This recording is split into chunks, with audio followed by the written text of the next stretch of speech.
So we're live. And I have Cory Lednum in here, right? Yep. Yeah. So welcome to the podcast, dude. Thank you. Thank you for bringing me. I'm pumped to meet you. You're a badass hunter. And I met you because we were, you actually brought some stuff to the shop. Yep. To be powder coated. And we got to talking about trucks and miles. Yep. And I'm like, dude, how does a truck that new have that many miles? Yep. So, and then here you tell me you're a guide. Yep. So the last 10 years been guiding in Colorado, elk mule deer hunting. And that's why I have a 2018 that has 250,000 miles on it. That's insane, dude. I was like, where the hell are you driving, dude? Yeah. That's insane. It gets like a new set of tires every year. That's insane, dude. Well, let's toast this bottle, dude.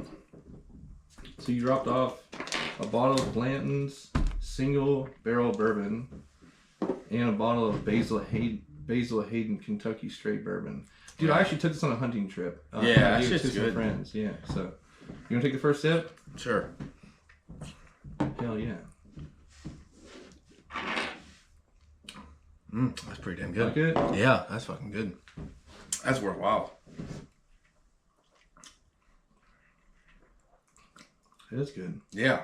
It's super Not clean. even on ice or nothing. Yeah, it's super clean, dude. Yeah. I'm not a huge bourbon guy, but what I've been told is like the first sip gets like your taste buds kind of primed up. Right. It'd be interesting for you to take another sip and see if the second Nice. one. At least this is what I've like listened to on the podcast or I've heard it. The tasting different. Yeah, it's smoother. Tastes like the It's more whiskey caramel flavors and stuff. Yep. I don't know. That's fucking wild. I'm not a bourbon guy. Yeah. That's good. Mm-hmm. That's worthwhile. Yeah. I will say I have this bottle here. It's called a Kill bottle. Oh, it's really called Kill Bottle. Yeah. I didn't think, I was like, oh, this is like a celebration bottle. Well, it is, but it's a company, and it's called Ledge Rock Distillery, man. And I heard about it on another podcast, and I was like, dude, that's such a smart idea, Right. to toast your buddies and tell a story of your kill. Yeah. You know, and I'm like, absolutely. who doesn't want to sit around and get their story on record? Right. You know what I mean? You should have like a little notes thing. Like Sign it or November something? 10th, killed an 8-point with my bow, or, November 12th, whatever. Yeah, I pictured like a little notepad looking sticker Yeah. like this Yep. on the side with the dates. Yep. Yeah, That'd be sick. that would be. Yeah, it's a cool. Dude, maybe bottle. we should just make the stickers. And then they can put them on whatever bottle they want to drink. Yeah, that's a genius idea. Yeah. Dude, one of the things that I like, it hits home with me. When that's just a quick story of my father or my wife's grandfather. Okay. He introduced us to this old whiskey called what was it called? Not Old Granddad, because that's what I have. It's called Early Times. Okay. And so I got him a bottle on his birthday, and we sat there and we drank it. And then when he passed, it became our thing on his birthday. We drink a shot for him. Right. And so another family member passed, and we did the same thing before they passed. We had their own bottle. So now Right. we all have our own bottles now. So like Right. I have mine. Mine's Old Granddad. My father-in-law's got one. It's called what is his? I'm drawing a blank now. Anyhow, we all have our own bottles, and that's one of the things we do on our birthdays is we drink our toast with our family. That's awesome. And then That's cool. Yeah, it's like a thing, kind of Right. like this, where it's Right. like once. I don't know. It's just a nice celebration. Yeah, absolutely. So- Gotta celebrate that kind of stuff, man. Yeah, man. That stuff's good stuff, man. You gotta finish it off. Mm-hmm. Don't mind if I do. Dude, I'm super pumped. We just got done shooting bows. That was badass. Mm-hmm. Dude, so you were showing me this kick-ass Garmin chronograph. Yeah. That's a game changer. Dude, I love that it adds science to something that's already so dialed in. And we instantly saw on two of my arrows that one of them was shooting slower than the other. Yeah. Yeah, you had no idea. One was shooting 10 feet per second slower. Yeah. So it's just like one of those things where you can just double check. Mm-hmm. I mean, I never even thought about it like that. But just double check. Make sure that all the parts that you put in your arrow and all that are all actually the same. They all weigh the same and all that. Dude, in the moment, it's so critical too. Oh, yeah. That would have shot low. Oh, for sure. Without a doubt. Mm-hmm. I mean, would you shoot 40 yards? Mm-hmm. And it was already 4 or 5 inches low. Mm-hmm. I mean, if you stretched it out much further, I mean, you're completely missing. Yeah, you'd think that I would have seen it in my grouping by now. Right. I'm slacking, dude. I'm 100% slacking, dude. I feel like in the past, I don't know, probably 6 months, dude. I'm mentally like where you start making up excuses and like letting things go. I'm getting like a little more relaxed. Where like before I was like, no negotiating, no. Like, I got to get back to that. Right. I got to figure out what my deal is. Well, I mean, I do that every winter because it's like to keep up. That's true, like, you know, like keeping your fitness up, keeping your dieting up, your health up. I mean, you know, we live in a time where it's like go. It's like, what did you eat for lunch? The fastest thing I could find? That's what I ate for lunch. It's hard, dude. You know, and it's like, I like slack off every winter. And then about this time of the year when it's getting nice, you can sit outside, you can shoot your bow after work. You know, you got the daylight still. It's not dark at 5 o'clock. It's like, okay, it's time to get back in every routine. We got to start eating more salad, no Chick-fil-A, no this. Cut all that stuff out. 5 o'clock alarm start kicking off again, going to the gym. And yeah, it's definitely, you're coming to good old warm season. Yeah. So. Yeah, I imagine with being in the outdoor industry, you have to keep your body in tip-top shape. Yeah, when it comes hunting season, because the thing is, it's not just for you. I mean, you got to think that you're not, and I guess it's harder for some people to think about it like this because you aren't doing it for yourself. You aren't going to grab an elk and put it on your wall or a mule deer or whatever, but you have someone dependent on you. And that's what, I mean, I enjoy that more. Like, I grew up charter fishing. So, like, I enjoyed that lifestyle, like seeing the smile of someone else, you know, and seeing someone catch their first white marlin or catch their first tuna and all that. And now it's like you're taking someone and, yeah, they're spending a lot of money and whatnot, but they're going to go experience something for the first time. So it's like you're doing not just you're not failing yourself, you're failing someone else too. And that's what, like, to me, gets like the boot in the ass kind of deal. Like, hey, I need to be here, you know, because no negotiating. Exactly. You know, not for me, but for whoever I'm taking this year, for John or Hunter or this one or that one, you know, it's like, we need to make sure that those people, we aren't the negative to the hunt, you know. The reason why they didn't be successful. Right. Yeah. Exactly. Yeah. I was thinking about this leading up to our hangout. It makes sense for a lot of people to try to get a guide.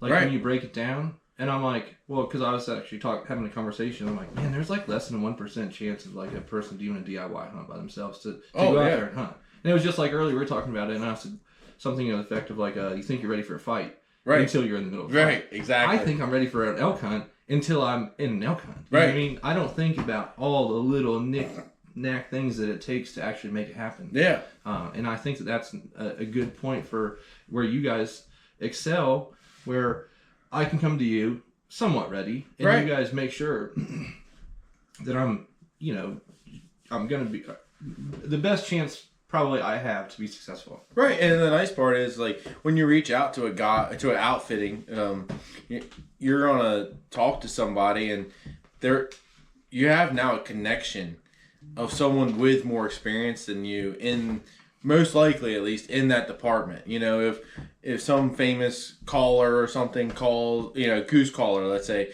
calls an outfit in Kansas, and, you know, he's going to tell them how to call a goose. No, but not everybody, of course, is in that situation, you know. So most likely you're going to contact the outfitter, and they're going to have more hours in the field, more time out there, and know more than you.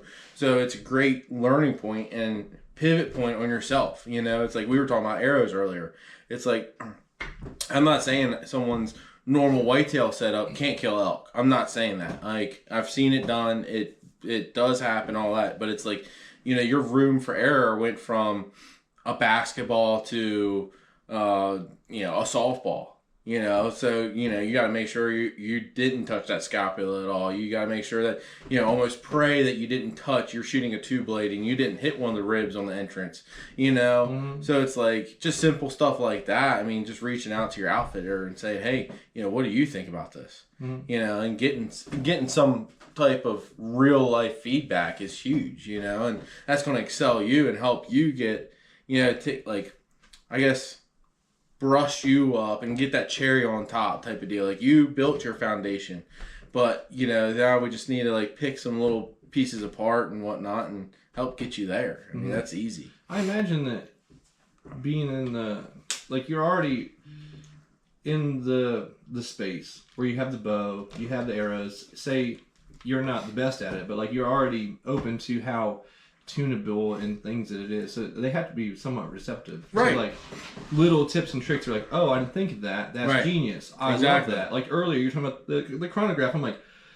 I'm going to go back through and tune my arrows now with knowing that there's a spine where they come together, right? And I can roll that thing and find the exact spot. I mean, there's just those little micro details that the average person doesn't think of, but it makes the difference, right? I mean, because it's like, even if you go out on a do-it-yourself, I haven't crunched any numbers, but you're right off the bat, diesel. If you're driving a diesel, it's $6 a gallon. We can just round it, make it easy numbers. Gas is $4 a gallon. If you're living on the East Coast like us, we have a 20-plus hour drive to get to the Rocky Mountains. Yeah, if you get lucky enough to draw a PA tag or a Kentucky tag or whatever, of course you have a shorter drive.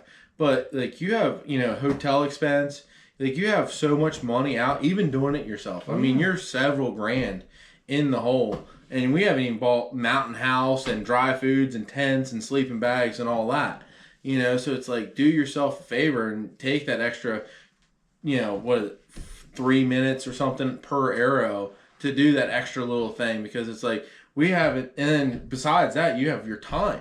I mean, our time is priceless. It's the one thing we have no idea how much we have. And it's like, man, if you didn't check that one arrow and you were dialed in all summer for shooting 100 yards, and then you did, all right, well, we did our study and we said, hey, we got enough kinetic energy and I feel confident enough to shoot 70 yards. Well, that one arrow that you had in your group there, 70 yards, I bet it would have been 15 to 20 inches low. Oh yeah. And there's your 2-day drive to Colorado and your $1,000 elk tag and your $1,000 worth of mountain house and $5-6 grand that you just spent, and all you had to do was just double check that one arrow and it would have a completely different outcome.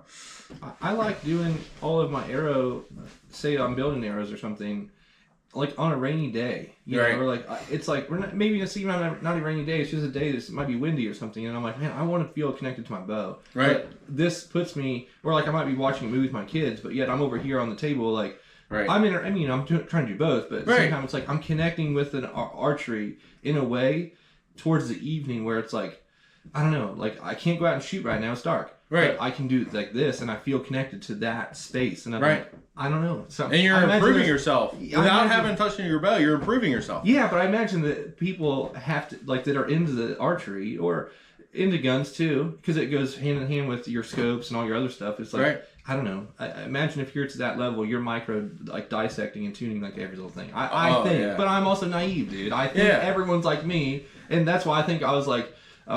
So intrigued by you, because I was like, oh, he is me in that space. Right. So I was like, I gotta at least hang out, get to know him. Yeah. Even if it turns into nothing, I'm like, I don't know. It's just interesting. So. No, you're 100% right.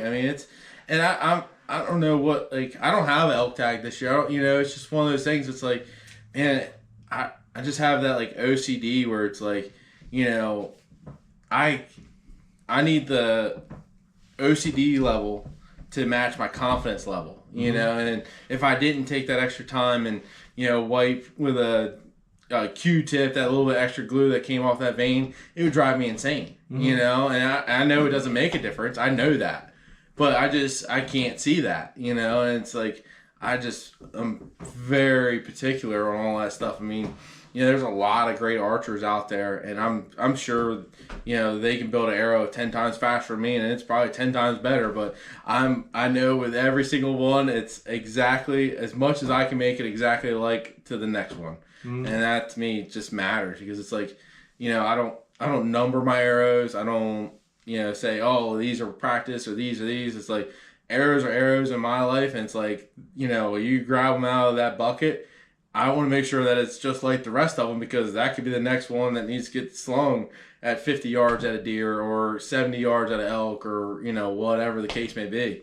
So it's just like, man, if you just really dial that in from, that stuff in and get that crazy OCD feeling, it's just like, it's probably my worst enemy, truthfully. It's good that you're like that because it drives discipline. And like, dude, I know for a fact when I pull back and I dial in, the past week I've not been so good at going out and shooting a lot. So today I was a little rusty. But like, dude, there's so much confidence that I'm like, right. I know I dialed 42. Right. And I know if this is touching the string and all the things line up and I do my whole shot sequence in my head that I do, it's going to go exactly where I want it to go. There's a difference being confident in your equipment. Right. Like the glue, something to it, dude. Like you could think about it or like, did I glue that fletching on? Was it hanging off by a little bit? And it's like instantly you're going to be left or right or exactly. Your mind already in your mind, it's already just let down. Your mind's going to steer that arrow where it doesn't belong. Correct. Without a doubt. It's that, I don't know. It's so freaking, I don't know. I'm bit by it, dude. I love it. I absolutely eat, sleep, and breathe it. So. All right, and that's and taking a step further than just like vein color and fleshing. I was telling you about FOC and adding different weight and what it does to the arrow and all that. I mean, you broke it down. That is shoot. Dude, you broke it down, and I'm like, oh, I didn't think about it like that. You know, like, and a lot of people don't understand FOC. So explain it to them. Tell them exactly what you told me. So the easiest way that I seen was what I was telling you earlier, where it's like, all right, if you have,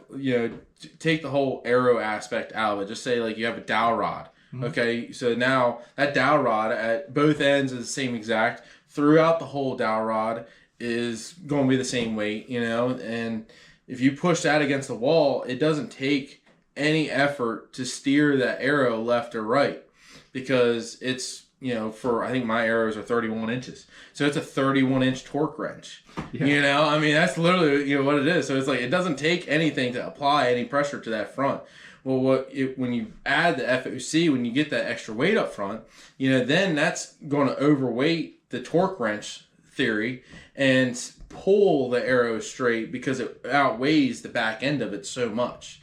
So instead of the arrow getting pushed, now the front of the arrow is getting pulled through the arrow or through the target or through the deer or whatever. So it's going to help keep that arrow from deflecting if you hit a bone or this or even a limb. I mean, that's another thing that I thought about. That's why I like shooting expandables.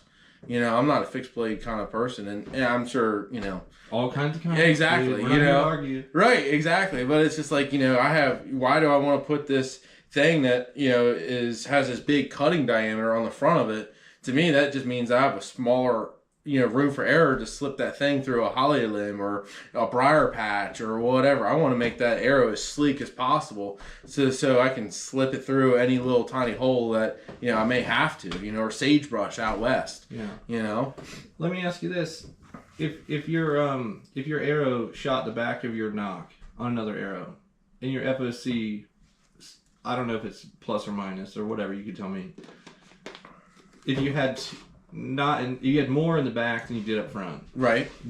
It would deflect off. Yeah. Versus just crush through it. Right. Okay. Exactly. I've seen that so many times. Right. So many people's arrows at Bow League have been saved because I have bad FOC. Right. No, I mean, you're 100% right. I didn't even think about that. Dude, I've wrecked knocks, but it'll hit their knock. Right. And it'll deflect on the target. Exactly. And if it was dialed in with more up front, it would pierce through hammer through it. Exactly. Okay. Yeah, that's 100%. I didn't even think about that. Yep. Okay. So like if you hit the back, you're shooting, one target and you're grouping, let's say on a dot or whatever, and you hit one arrow, and then all of a sudden that arrow is like way catty cornered or way angled in. Yeah. Well, that means that's the whole FOC deal right there. Mm-hmm. Because that arrow is able to deflect so much. Mm-hmm. Instead of just hitting that arrow, maybe if it just nicked that knock and shoot straight through, then you're like, okay, that FOC is good because it kept, even though it got hit on something and it tried to deflect, the front of that point of the arrow was able to pull it through and not get deflected. Yeah. Well, I had a couple during Bow League that we shoot. This is fun league, 4D virtual targets. All right. It's a blast. And we just get together and drink beer and hang out. Mm-hmm. But we'll do it at the end where we shoot for dollars. So we'll go hang $1 on the target and we shoot for the nose. Oh, no shit. Yeah. So whoever's closest to the nose, right? Was it Washington, right? Yeah. Gets whoever takes the shot pays up. So it might be $5 or $10 or $8 or whatever. Right. It doesn't matter. Yeah. It's just fun. It drives discipline, and everyone's shooting at their absolute best. And I've had a couple times this year where I've shot, and it's towards the end, or say if I shot fourth, right? I'll hit somebody's knock, and it doesn't like shoots the wall, right? But I mean, I'm nitpicking it. Do you think that it would be? I mean, it deflects for sure, but would it have a better chance of wrecking it, or it's just the nature of the beast on a knock? Sometimes it would just deflect off the side. Oh, if you had a higher FOC, you would wreck that arrow through it. You know? Okay. Well, yeah, or it's going to like slide down the side of it. You know, maybe a little bit instead of hitting it. You know, but that just depends if you hit that knock truly centered, or if you hit it a little bit on the corner. If it slides down and like hits this, but still ends up right next to it, then that's good. But if it ends up like inch, 2 inches, next year, right? I'm gonna get my $1 for next year, dude. Yeah, it's crazy. If I miss, their arrows going down, dude. You know, it's crazy, and I mean the devastation. It's like, you know, I shot a buck this year, and I mean I went through the entrance shoulder, through the deer, kind of what was it, quarter to me, and then it ended up being like probably 10 or 12 inches in dirt, stuck through a root. Like I'll show you a picture of it. I pulled my arrow out and I tried. It ended up getting hung up on the root, but I couldn't see it because it was in the dirt. And I go dig it out and take my tree saw and cut the root out. Damn. I mean, it went through all that. And it was 26 yards. Wow. So I mean, but that's, you know, shooting a 2.3 inch cut, you know, broadhead. Wow. So I mean, it had some drag through the critter, and it still ended up doing all that. That's insane. It changed. It's like I was telling you. I mean, I didn't dive down that rabbit hole. I mean, it was only a few years ago. Mm-hmm. I mean, you know, I'm 30 now, so 20 years ago, I shot my first deer with a bow, and so was that probably for 20 some years, or you know, not 15 years. I've been just shooting whatever bow shop I went to, and just shooting the arrows. They're like, oh, yep, shoot these. I was like, all right, sounds good. Grab them, throw whatever broadhead I wanted on them, and go shoot them. You know, and then I ended up crippling a buck behind my house, and when I saw it, I hit it, and maybe it was me. I mean, trust me, my nerves were jacked. Sure. And so I don't know if my pin wasn't where I really wanted it to be, or if I torqued the bow when I shot, or you know, whatever the case may be. But you know, I thought it was kind of slightly quartered to, and ended up drifting into his shoulder. And when it ran off, I mean, there had to be only like probably 6 to 8 inches of penetration in there. And I'm just like, what in the world? And, you know, tried to knock another arrow and shoot. And it's like I told you, I drew back, but I couldn't even see him. You know, he was in a holly thicket. And just, you know, ended up letting my bow down, hanging it back up, and looking at him at the binoculars and watched him walk away.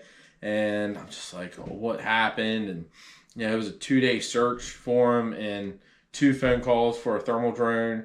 And ended up, you know, finding him. And he was still alive 24 hours later. And it was just like, what in the world? What happened? You know, and I'm like, this doesn't make any sense. Like, you know, I need to figure something out. And that's when I dove down the rabbit hole. And so I ended up finding out that the arrows I was using was, I think it was like 6 or 7% FOC.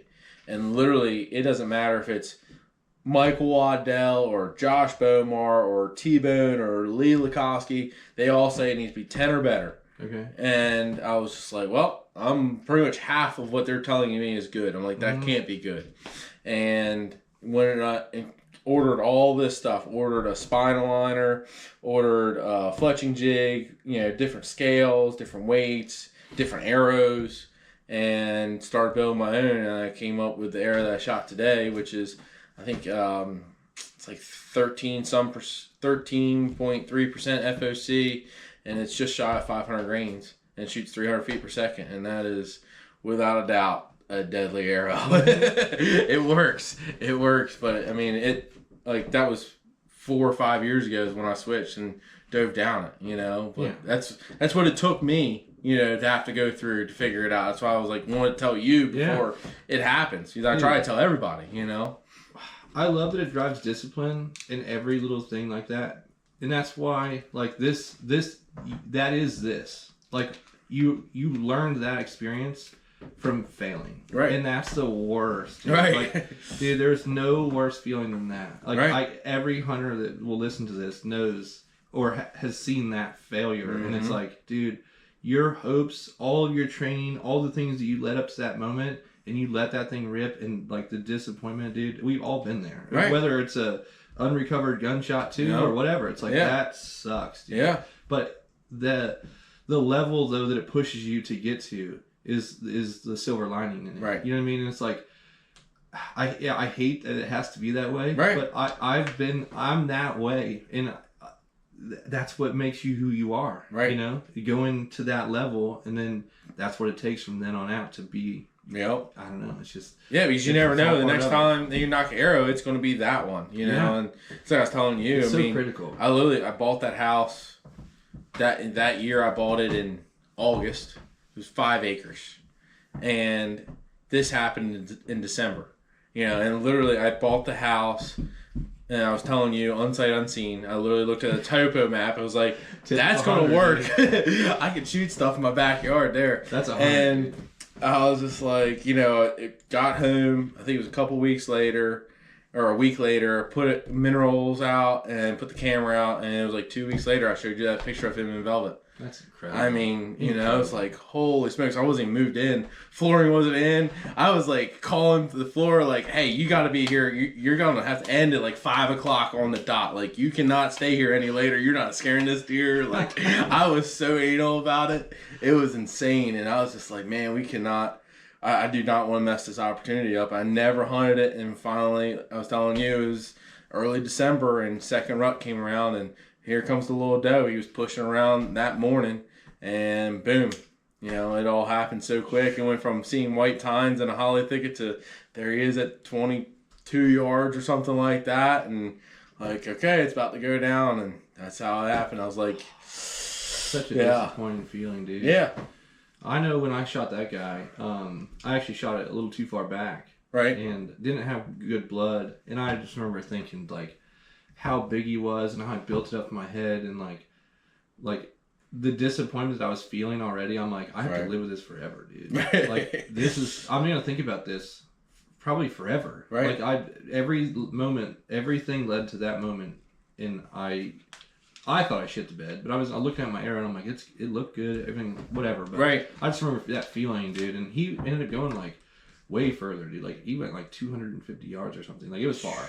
So I shot it actually too far back, and I think my only saving grace was I severed his anterior artery in the back. Right. Because it was way too far back. I don't even know how I think it just buck fever got me. Oh, yeah. I thought I was ready, and like I said, you're ready for a fight until you're in it. Yeah. And you're not ready for it. Right. And that's what happened. I actually called a friend of mine, and we tracked it, and I was the feeling of like, oh, there he is, was like the best I've ever felt in my life. I was I did it. I finally did it. But the closure was, had I not pushed harder and actually went through and found him, I would have been close, but not got it. Right. You know what I mean? So it's like, there's so many little things though that, like, I don't know, dude. It's such a roller coaster ride. Yeah. To be a freaking hunter. But that's what we're after. I know, but the falls make the highs look so great, and the highs are, you just gotta soak them up while you have them. It's just it's an emotional roller coaster, dude, and you gotta I don't know, you gotta be prepared for it somehow. Oh, without a doubt. I mean, there's no really preparing for it. It's just doing it. Yeah, and I mean archery. I mean, I don't care who says what and what your name is or whatever, but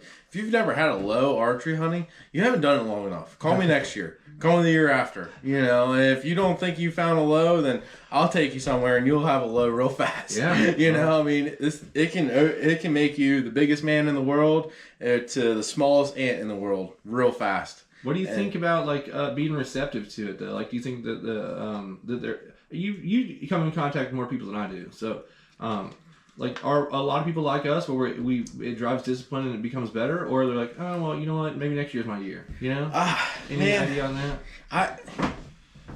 I think because everybody, like I said, everybody's going to experience that low, And I really feel like it's each individual's personality on which path they go down. You know, do they experience that low and then say, okay, I want to make it easier and grab a crossbow, or, you know, not, or just gun hunt and quit archery hunting? And then you have the other people that are like, you know, now they have a chip on their shoulder. Now it's like, oh, okay, you just kicked me at my knees. Well, I'm going to stand back up. You know, so it's really, I feel like it's a lot of people's personality. I feel like it depends on when they experienced the low. When did they, you know, hit that hard time where, you know, this isn't working for them or whatever. You know, I feel like if it's an 18-year-old, they're just going to keep doing it. You know, I feel like if it's a, you know, 40-year-old or something like that, I feel like a lot of them, like, you know what, I guess it's just time to hang my hat up. And it's like, no, it's not. Like, I mean, you know, my dad was shooting deer until he got a rotator cuff done, and he was 62 when that happened. Damn. He has a Matthew switchback, and he loved that thing every day. You know, now he shoots crossbow, but it's because, I mean, we cranked that down and put different mods on it. I think the last time he tried it, it was like 34 pounds or something like that. He still couldn't pull it back. But, you know, he's also 68 years old. And, you know, it's like, okay, you know, I think there's a lot of worrisome, you know, messing his shoulder up and whatnot. But for sure. And you don't want to redo it again because he went through the pain of the surgery. So right, like, exactly. It probably was a lot of this that was doing it. You know what I mean? So it's like, I don't know. I was looking into my future when I saw him go to that operating room. I'm like, yep, my shoulder's going to be the same way. Dude, I was talking to a guy the other day and the same thing. And he was saying that he shoots crossbow. And I said, dude, you're also 65 years old. Right. Like, you have nothing to prove, dude. Like, exactly. There's no shame. And, like, but what's badass is, like, the silver lining in that is, like, dude, you're 65. Right. You're going in the woods when most of them are just sitting around watching Price is Right all day. Exactly. Like, brother, you're doing the thing. You know what I mean? Like, you have nothing to prove, dude. No, you've been doing it. Right. You did it when it was truly. That's another thing. I mean, dude, technology. They were freezing their asses off. Like, when it was actually hard. You know, I mean, trust me, archery hunting's hard, but it's a lot easier now than what it was when I was 10. Brother, we're living the best timeline ever. Yeah. Like thermals, we have gear, boots, Gore-Tex. Like, dude, our level of gear that we can be out there is incredible. Oh, without a doubt. I don't know. There's two sides to that. Like, I'm like, you guys were badasses before they were badass. You have the blueprints to the house. Like, you know what I mean? Yeah. No shame in any of it. Oh, yeah. I mean, my dad hunted in, what was that, like old army jackets and pants and stuff like that. And, you know, he was old green rubber boots, lacrosse rubber boots that were not insulated and they were cold. You know, I mean, he was, because I don't know if you know this, but deer got brought to the Eastern Shore. Oh, really? Yeah. So they captured deer in Georgia, and I thought you said gear. Deer got brought. I didn't know. So like there was like no deer. I don't know truly the history about it. If they were like hunted out, or you know, if it's just being a peninsula like this, they just really didn't inhabit it or what. But deer they brought them in from Georgia. I want to say Michigan. No kidding. And so, like, when my dad first started hunting, so I want to say like 50 years ago or something, like to see a deer was like something special. Oh, yeah. You know what I mean? Like, when he joined this hunting club with Mike Gardenia. Okay. Big Mike. Yeah. And joined it, and they brought him in and all this deal, and like, yeah, go sit here. And they kept, you know, he was the new kid on the block. You know, they were hanging out, but he wasn't the hunter. You know, my grandfather didn't hunt, and so it was like, hey, oh yeah, you know, new kid. You know, I've been on this lease for 5 years, 10 years, well, however long. You go sit over there in that stand. You say you went there, sat in there. Shot a deer. Oh, no kidding. Yep. Nice. No one apparently hunted that place for like a year. And they're like, oh, all right, well, you shot a deer today. Tomorrow you're going to go hunt over here. Shot another deer. Oh, he really? shot 3 deer that week. Wow. Yeah. And that was like something special. Like no one else was killing anything. So to go from that, and that's what like, because like I own the property maintenance, and a lot of people, like I see it on Facebook, especially everybody's keyboard warrior. And it's like, oh, well, our deer hunting sucks compared to what it used to be. I'm like, well, what's the timeline? Because when my dad started, you were lucky to see a deer a week, let alone a day, a night, a sit. Yeah. You know, so it's like, what's your timeline? Oh, well, 2000? Okay, yeah, okay, 2000, yes. The deer population peaked here.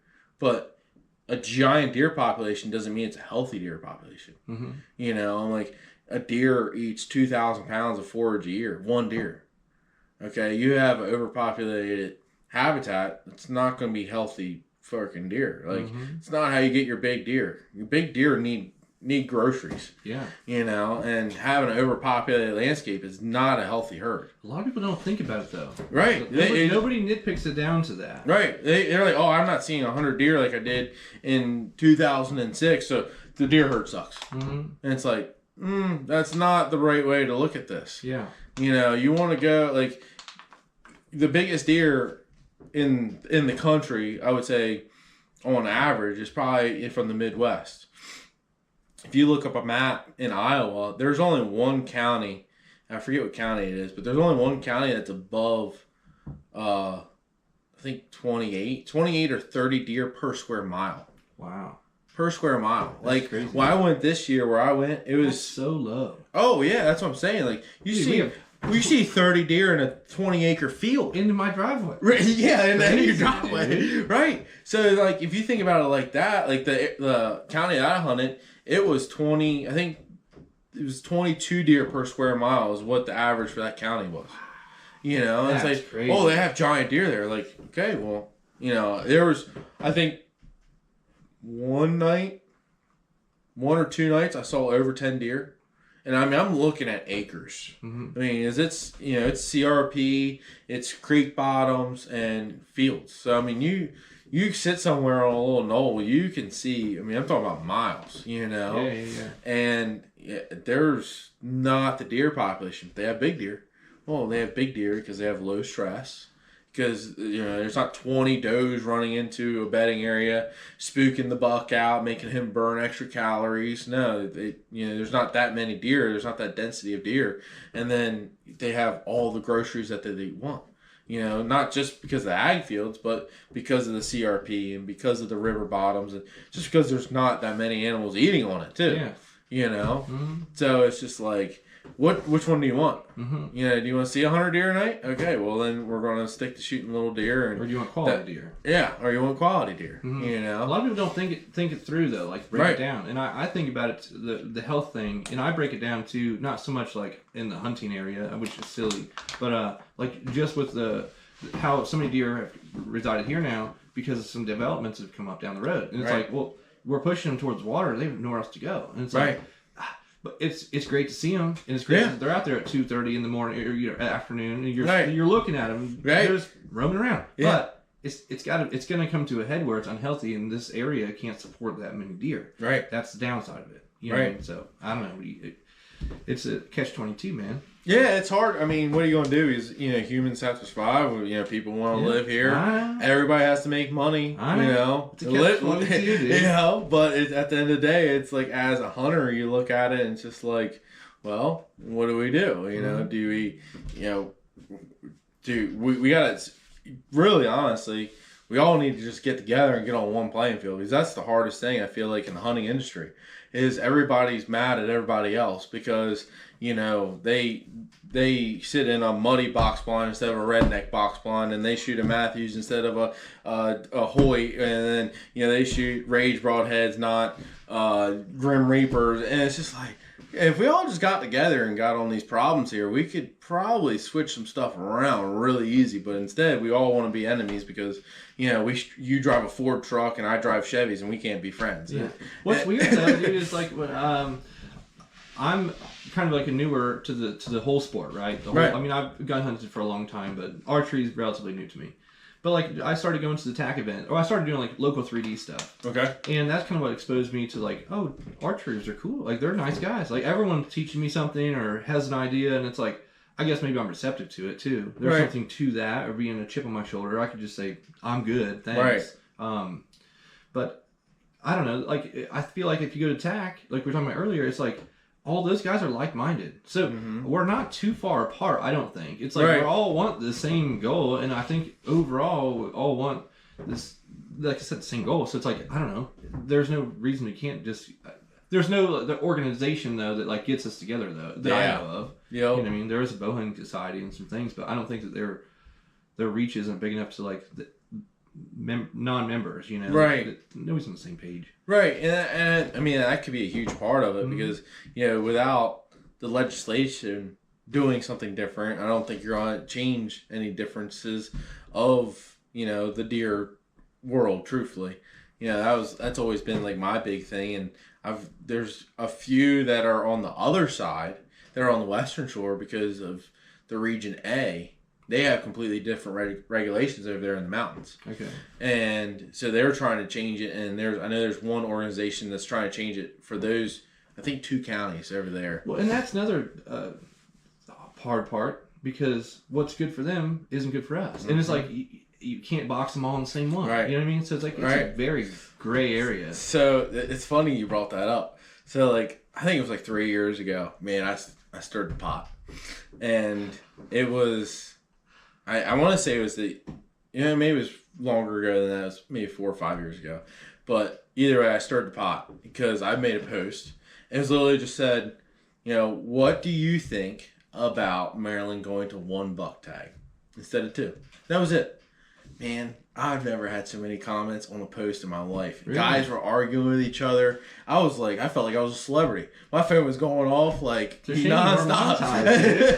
And I was just like, what do we, it was just like people were chiming in and there was some good there and there was some bad and this and that. And it was honestly crazy to see. I mean, a lot of people were sitting there complaining, or not complaining, but just saying like, well, you're taking away from the working guy, blah, blah, blah. And I'm like, I mean, I guess in a point, yes, you're taking away a buck tag, but I don't see where, that one person, let's say, the working guy that you're talking about that can only hunt weekends.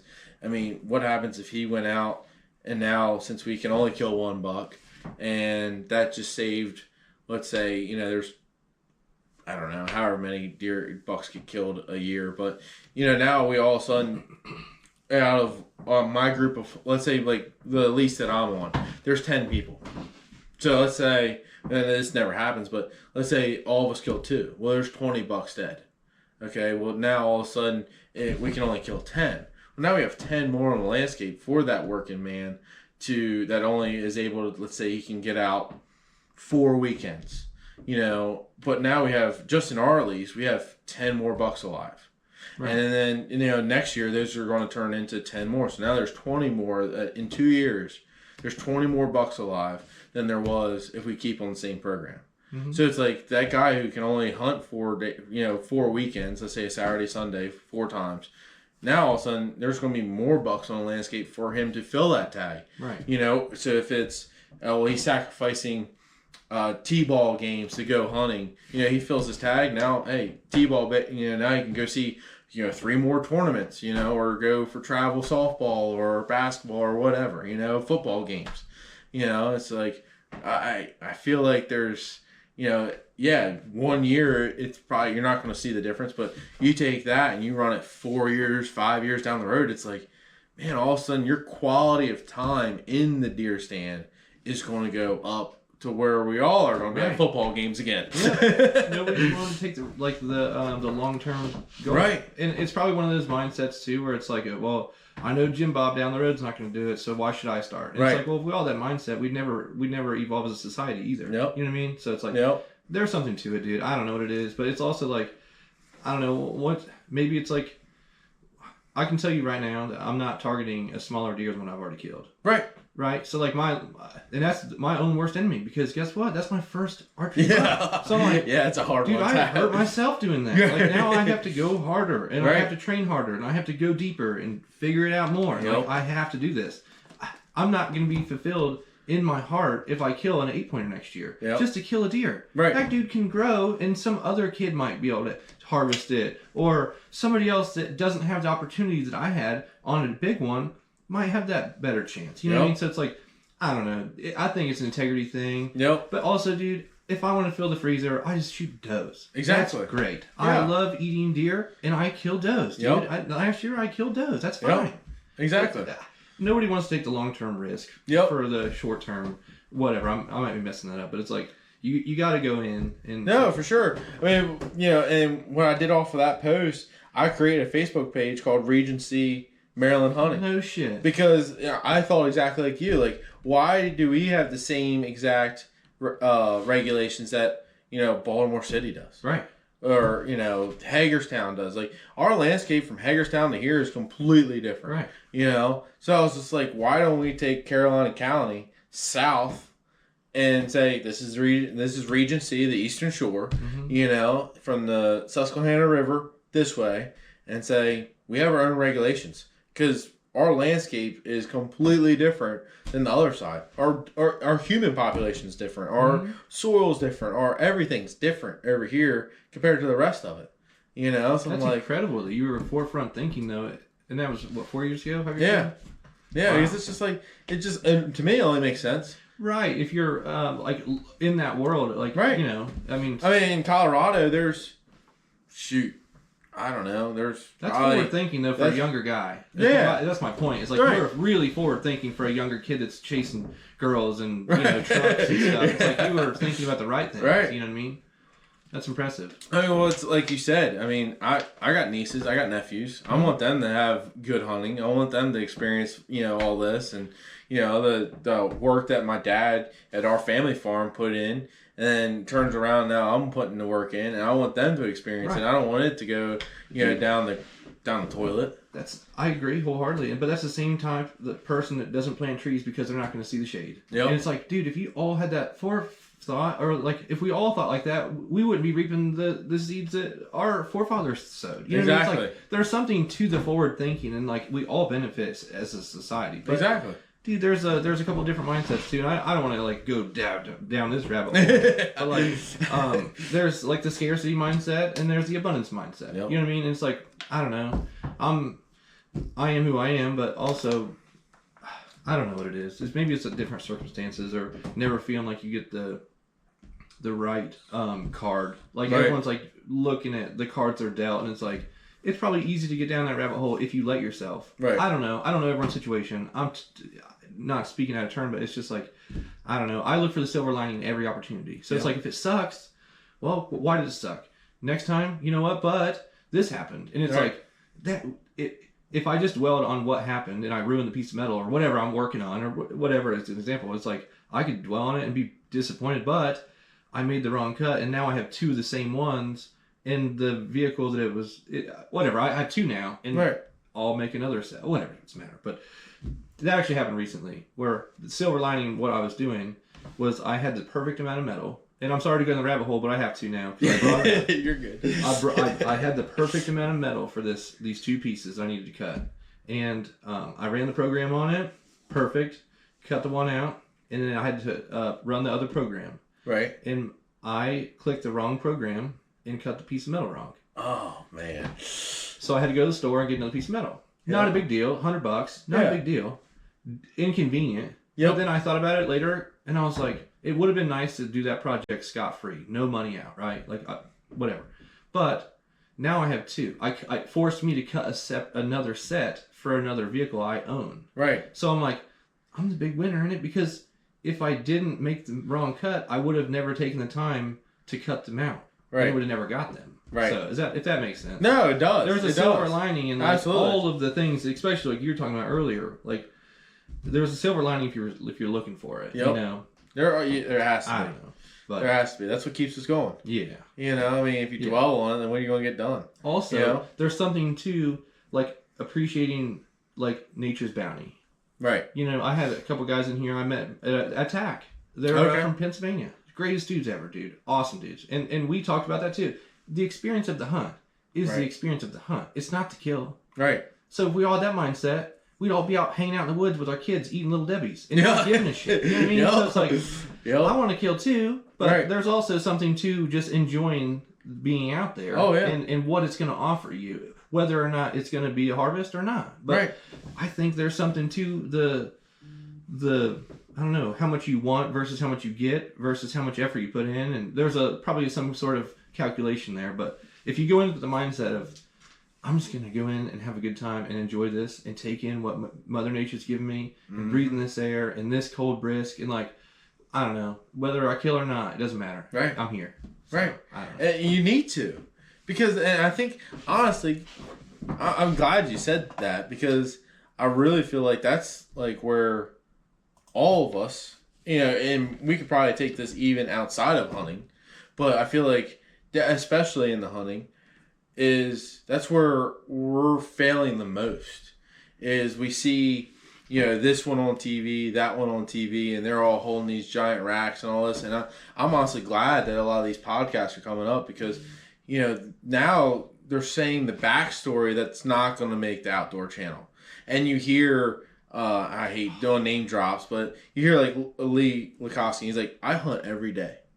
Like, there's not a day until, you know, that deer I want down is down. And it's like, okay, so, you know, on Outdoor Channel, he hunted 4 times. Yeah. In real life, he sat full days for 3 weeks. I know. You know, it's like, okay, you know. There's something to that. Right. Like we're chasing that instant gratification. Right. Oh, 4 afternoons, I should have this dead. And we're getting fed this thing that we think, and that's a lot of stuff. Like AI is doing it too, but like nobody shows you. And dude, this is a huge thing with me. I've been learning it too, because I've been posting a bunch of my social media. You can do, like, not that I do it, but like, dude, I think about like the shot angles and like how to capture this. Right. If you're a videographer or a director, dude, they're already thinking this through. Right. They know, hey, let's go get all this footage of them in the stand. And we're not going to focus on a whole bunch of stuff. They'll film some stuff afterwards. Right. Like, they don't have to film anything until they kill a deer. Right. And they can go out in the woods at any point if it's cold out. And as long as there's frost on the ground, they can do the hunt in the stand. Exactly. Right? So, like, you're not getting the full story, dude. They're telling you the story they want you to see. Exactly. Right? There's something to that. Yep. It drives me absolutely crazy, but it forces everyone like us that are consumers to push to that level that we think is the norm. Right. Like, I hunted Iowa this year, and it, without a doubt, I mean, it's probably five of one of my, you know, top 20 days ever hunting. I will say that. And, you know, that's a lot to deal with, like, the regulations out there, and it's hard to get tags and whatnot. And like we were talking about, it's a non-bait state. Yeah. So you can't, you know, you're not competing with the neighbor's corn pile and stuff. This is deer being deer in a natural, or not necessarily a natural way, but in a very, you know, in the wild situation, you know, not going from one corn pile to another, or coming from this crop field to this crop field. And it was just amazing seeing that. You know, did I pull the trigger? I hate tag soup. I'm not scared to say it. I mean, I saw some great deer. I saw deer that were bigger than some of the deer I have on my wall. You know, did I shoot them? No, because I honestly didn't want it to end. Yeah. You know, because it's just like, yo, it's 3 o'clock in the afternoon, and there's 7 bucks in front of me, along with, you know, 10 does, or, you know, that was one thing I saw too, is the buck to doe ratio out there was insane. I mean, there was I think it was one night I saw like 8, maybe 9 bucks, and it was only like three does. Wow. You know, and it was, you know, there was other ones that were beaten up and broken and stuff like that. So it was just cool. It's like, wow, these deer are really, like, you know, truly acting like deer. I mean, at least in my experience, I don't get a lot of deer every year, at least, that are busted and broken up. You know, so it's like, to me, I'm reading that as, okay, you know, my buck to doe ratio is out of whack, because, you know, these bucks don't need to fight to go get that doe. Mm-hmm. You know, so that's how I'm seeing it. And it's just like, you go out there and it's like, oh, half rack. Oh, those 2 tines are broken. Oh, that one looks like he's about to die any second because he's so beat up. Yeah. Oh, you know, so it's just like, you seeing all this out there, it's just like, this is a completely different, I mean, almost an animal, you know? I mean, this is completely different than what we have back home. Yeah. And, you know, and I was okay with driving out there, hunting for 5 days or whatever it was, and then coming home and still having a tag. A lot of people aren't. Exactly. And that's why I'm just like, you know, if you think 5 days, okay, definitely, and I guess this is kind of like, you know, for any outfit, think about yourself. Okay, I started for Iowa. I started playing that tag 4 years ago. Okay, 4 years ago, 4 years from now, I want you to pick 5 days to go hunting in Maryland. but you have to be successful, and it has to be 5 days in a row. Mm-hmm. You can't do it. Mm-mm. You know, but it's you want like it to happen. Oh, I of understand course. both sides of it. Right. I mean, we all want it to happen, but it's just like there's so many moving parts in this. You know, if you go out and you book a hunt with an outfit, it's like, man, just remember that. Like, you know, this is the week that you book, but when the weather shows up, it's like, oh, it's going to be hot every day. Or, oh, it's going to be so cold that they're not going to move. Or, you know, it's going to be blowing 50 miles an hour every day or whatever. It's like, you know, those are the days that when you're at home, you stay at home. Yeah. You go shoot targets in your garage or something, you know, watch movies and whatnot. You know, that's a hard feat to do. And I feel like that's like the mindset that I think most people need to get away from is filling that tag. It's like, oh, I only have 5 days to do it. Gotta fill my tag. It's like, if you were back home, you wouldn't do that. Yeah. Well, there's also something too, like me never even, where I don't know what I don't know. Right. So it's like, unless you are in this world, I don't know, like, there's got to be some misconceptions with outfitters too. Like, right. You know, everyone thinks, oh, well, I get an outfitter to do it. This is my mindset, right? If I get an outfitter to take me hunting, I'm going to have a higher success rate, which in theory is the correct mindset. But it's like, I almost think it's guaranteed. And it's like, I didn't think about this. I have to do this 4 years in advance, pick my 4 days to hunt. And it's like, I got to be okay up front to spend the money and not be successful. Right. Yeah, absolutely. Yeah, absolutely. It's not I just don't know what I don't know. Never thought that far ahead. Honestly, I never thought I'd ever go on an fitted hunt because I don't know that I make enough money to do it. You know what I mean? So it's like, unless that's probably not the right thing to say. I would save up in advance to do it, right? I got to make that commitment ahead of time and plan accordingly. So, but it's just not on my radar because I think, oh, well, to myself, I'll just do a DIY. I'll get a bunch of knowledge over time. Yeah. A different type, but knowing what I know now, I'm like, I wouldn't probably go hunting an elk without a guide. Honestly, even myself. You know? I mean, and the thing that I guess the big thing, like I helped my buddy Stevie. He drew an Arizona elk tag. I've never stepped foot in Arizona a day in my life. Okay. And this was, I want to say, probably 6 years ago now. And he called me. He got it, drew the tag, called me. He's like, "Are we doing this? I'm like, "Yeah, let's do it. Whatever. You know, this sounds fun." And I've already been guiding, you know, for a few years anyway. So I was like, I understood what we needed to look for and whatnot. Maybe it's 5 years ago. And I was like, okay, we can do this. And to me, you know, looking back on it, I loved it. And do it yourself, yes, it does. It gives you that like extra little check mark on your box, you know, pat on your back a little bit harder, you know. But he set aside 2.5 weeks for this hunt. Mm-hmm. You know, can you do that? No. I can, and then I could. You know, I didn't own a house, I didn't have all that stuff, and now I can't do that. Mm-mm. You know, but that's to me, it's like DIY. Don't get me wrong. I'm sure there's people that go out and they can only dedicate 5 days. But I'm telling you, if we didn't have the first week just to scout, we wouldn't have killed elk. I can tell you that right now. It took us 5 days to find our first elk. Yeah. You know, because you have, I think that unit was like 700-some-thousand acres. Covering 700,000 acres takes a lot of time. Oh, yeah. You know, and even, you know, and that was public land in Arizona. They have roads through it and stuff, so that helps. But if that was public land in Montana or Colorado, I definitely would say we probably wouldn't have found elk, and we wouldn't because you can't cover the ground. You know, the public land there doesn't have the road system. Nobody doesn't think about it like that. Right. But so it's like, you know, you're switching.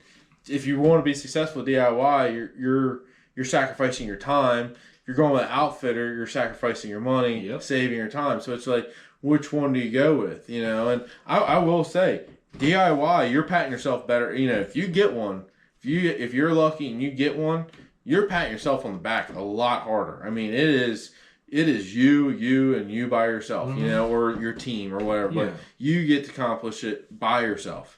And it ended up being a great bull, and it was definitely a blast, and we had fun, but it's a lot of time, you know? You were an experienced person, too. Right. So it wasn't like you just took Billy Bob. It's like, just a pack mule, and it's different. Yeah, I mean, I've been, at that point, not taking anything away from your buddy. I'm sure he's a killer hunter. But right. It's just like, Oh, he'll tell you. He's like, if you weren't there, we wouldn't have done it, because it was knowing that little stuff. It's like, we were at that time in Arizona. They were experiencing a drought, but it was colder than normal. So you had no snow, but everything was frozen. And an elk needs to drink 10 gallons of water a day. And luckily enough, from guiding, I have a contact list in Colorado, and I called a buddy, and his dad ended up hunting the same unit before. And if it wasn't for that guy's dad, I probably can promise you we probably would have never saw elk. That's crazy. From one phone call, Uh-huh. I called my buddy Garrett, and then he's like, I'm going to tell my dad. And I don't even know if I hardly hit the end button, and his dad's already calling me. Like, it was just, he was one of those instant guys, like, oh, yeah, I'll help him, give me his number. Boom, he called me, he's like, Cory. And I'm like, yes, sir. He's like, hey, this is Garrett's dad. He's like, where you at? And I was like, telling him, and he's like, you need to go over here. But he asked me all the right questions, and I knew how to answer them because of speaking that language. And he's like, oh, what are you seeing? This, what's the snow like? What's the temperatures like? What's this like? Okay, well, you need to go over here. We went over there that afternoon. 2:00, I was driving my F-250 down this dirt road, and Stevie's sitting in the passenger seat, and all of a sudden I'm like, dude, he's looking at Onyx, and I'm just like cruising around, and boom, look in front of me, and boom, there's a bull elk.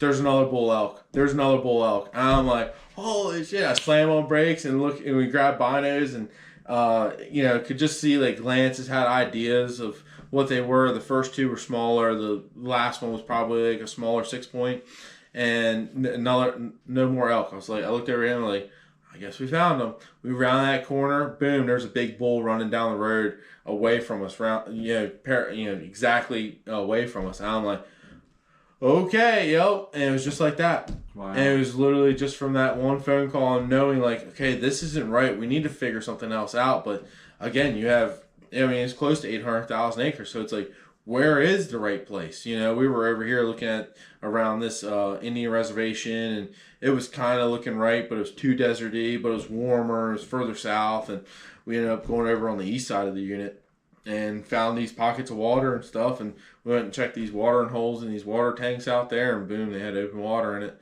And we sat for 4 days watching. I don't know if it's the same bull, but it was a big bull that came out in a big meadow, and he kept coming out probably in like a 300-yard stretch. And every night it was like clockwork. Boom, there he was. Boom, there he was. Boom, there he was. And my buddy Stevie was like begging me to go there in the mornings and check on this bull. I'm like, we're not going there. I'm like, there's no way we can get to that bull without spooking around that meadow. And I'm like, I'm not walking 3 miles when we're scouting. I'm like, we can see that bull at night, and we're going to keep the pressure out of there. And I'm like, and with no vehicle around there, it's not drawing any attention. I'm like, that's one thing that you see on public land. It's like, oh, there's a vehicle there. Oh, what did he see? Mm-hmm. Yeah, it's like, oh, well, let's just slow down here real fast. Mm-hmm. Let's check this out. No vehicle. Oh, I guess no one else saw anything here, this morning. Smart. As soon as you set up and start glassing, everybody else thinks, oh, he's looking at something. So if you keep it down to a minimum, then it's like, oh, okay. No pressure, we weren't spooking them out. I'm like, oh, we're going to make that 3.5 mile walk. Don't you worry. But you're going to have a gun on your shoulder because I'm not doing it any time earlier. Yeah. I'm like, there's no point in educating this thing. I mean, he's coming out like clockwork. And sure enough, man, we went there. We did that walk in that morning. And we're searching around, looking, peeking around, and boom, we saw elk. It's rare. Go into these cedars and never was able to see him again. And I think I saw a little bit of tines, and I was just like, okay, yep, he's going. If that's him, he's going to his bed. We're just going to sit here and, because you're on public ground, so you never know what everybody else is doing. So taking a break should, at least in my eyes, should always at least be around the X. Because you never know. Like you said, Bob coming around the back end, walking through there, stomping around, has his, grandkids with him or something, and then all of a sudden, here's 6 elk running to you, Yeah. So to me, definitely if you're hunting public, don't don't go back. Don't go and have your nice little nap on your cot and cook a warm meal. No, just sit out there and be in the moment, And sure enough, that afternoon, I forget what time it was, like 4:30, 5 o'clock, and boom, I saw a glimpse of an elk, and I'm like, hey, here's an elk coming. He was sitting to my left, brought my binos up, and as soon as my binos hit my eyes, it's all cedars there, and above the cedars I saw tips of tines, and I just like, that's him, get your gun. And he brought his gun up, and he's like, whoa, how far out? He starts getting nervous and all that. I was just like, wow. And he was getting nervous, and he's been my best friend for, I don't know, for a long time. And so he started getting me excited. I'm like, I start stuttering and all this. I'm like, come on, dude. Like, you got to relax. I'm like, this is tense. And that bull turned the corner. I'm like, yo, that's him. Yo, you need to shoot that one. And he came walking out, ranged him at, it was like 600. And I was like, just dial it at 6. And he was dialing it. And he practiced with that gun. I forget. He shot, I think, 5 or 6 boxes of ammo. He bought it, I told him he could use my gun if he just, shot his own ammo, or, called the company Mick Werther. And so that's what he did all summer. I had him shooting 500 yards standing up off of a tripod and all this, like really make sure he was good. And we were sitting down underneath the cedar, and he made the turn, came to us, and then did a slight quarter two. And I ranged him again. He was at 585. I said 585. He's like, yep, on it. And pulled the trigger and boom, shot him right in the front shoulder and dumped him. That's not the one you showed me, is it? No. Dude, that was incredible. Yeah. Dude, and what a freaking... And I didn't have any of that. Like, I didn't even, that was one of those things. It's like, when I was doing that, I don't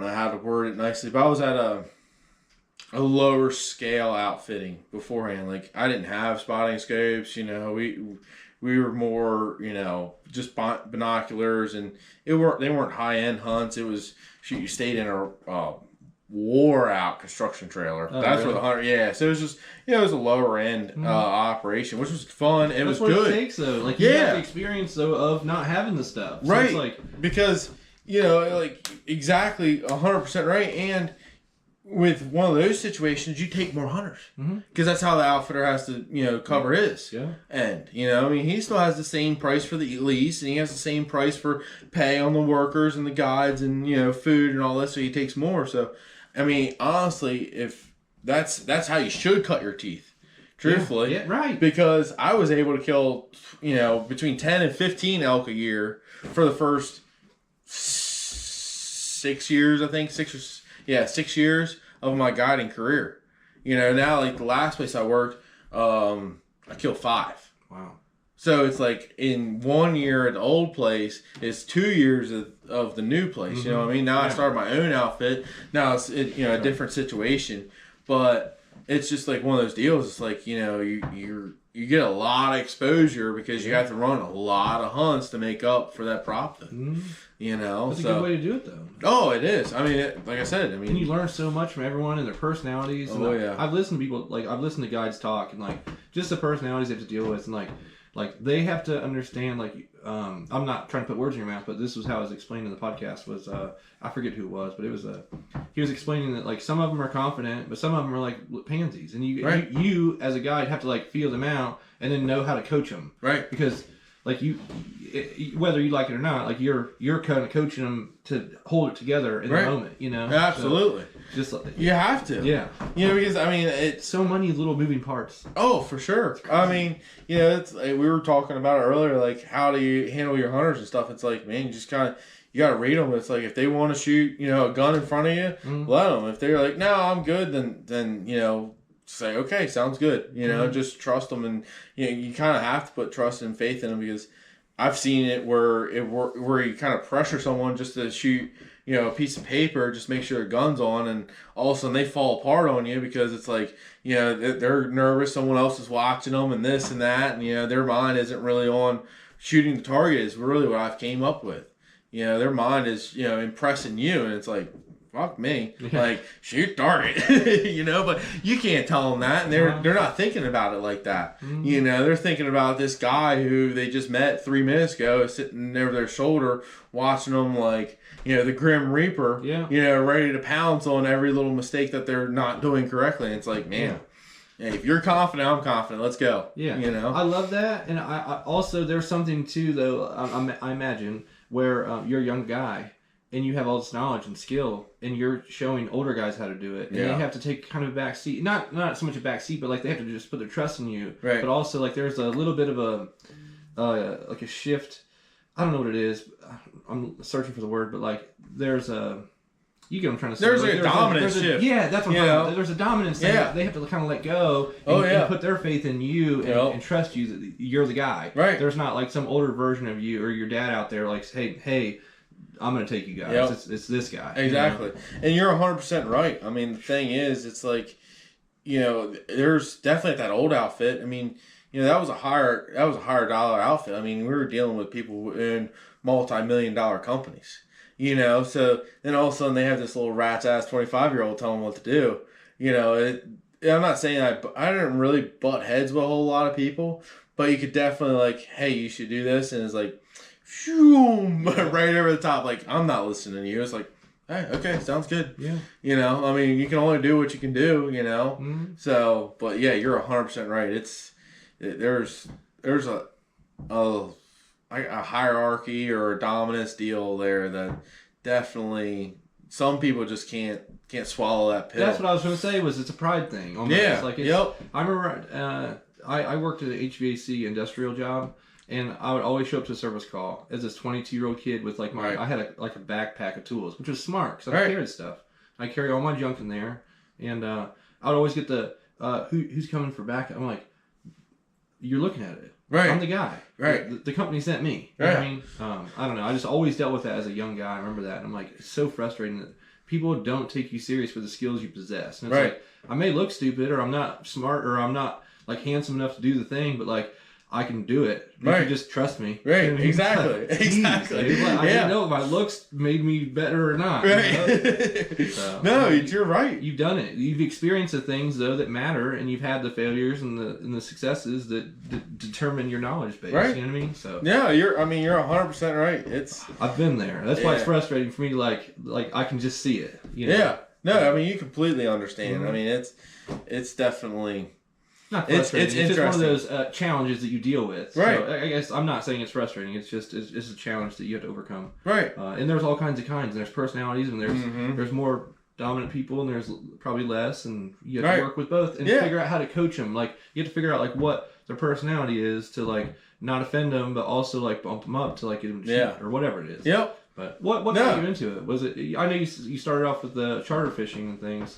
Is that kind of what kind of paved the way for like taking people and doing the thing, or was it organic? So honestly, so I did charter fishing. Started out fishing in the bay, and then moved off to doing the offshore stuff, and did that for a while. I did that till I was 25, and then that's when I started my business. But when I got into just starting to experience, I guess.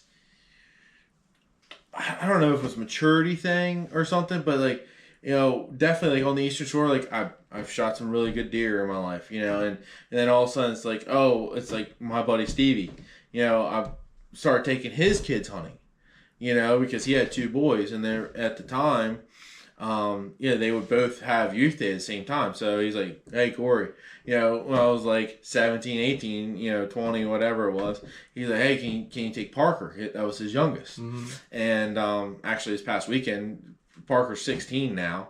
And this past weekend, he just killed his last youth day turkey. Oh, really? Yeah, he killed that Saturday. Dude. But, so it's like, and it kind of like, as I was like telling you, like when you start experiencing it, I don't want to say the same thing over and over again, but there's a numbing factor. You start putting all this time in, and then, it's like you were talking about earlier with like your buck.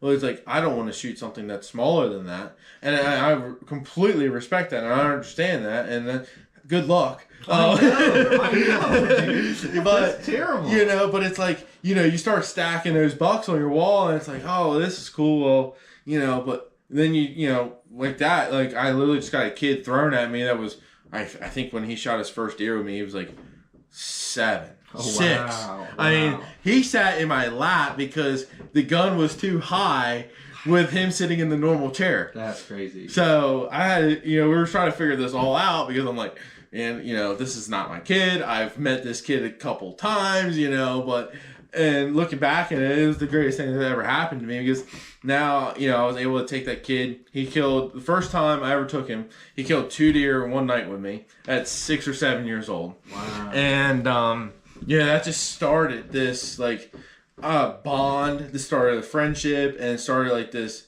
I don't want to say, I don't know another word for it, but like a movement. Like I'm taking Parker every youth day, and then you know during normal gun seasons I would take him because his other brother was getting taken, you know. So and I was okay with it because like if I was in the same situation as one of the kids, I wouldn't want to draw a straw. Yeah. You know, I mean, you only have 1 day to do it, or 2. I think it's 2 days now on Youth Day for Maryland for deer. But when I was growing up, it was only 1 day. It's like, we're going to draw a straw for the morning and afternoon, you know? So it's like, that's not fair to the kids.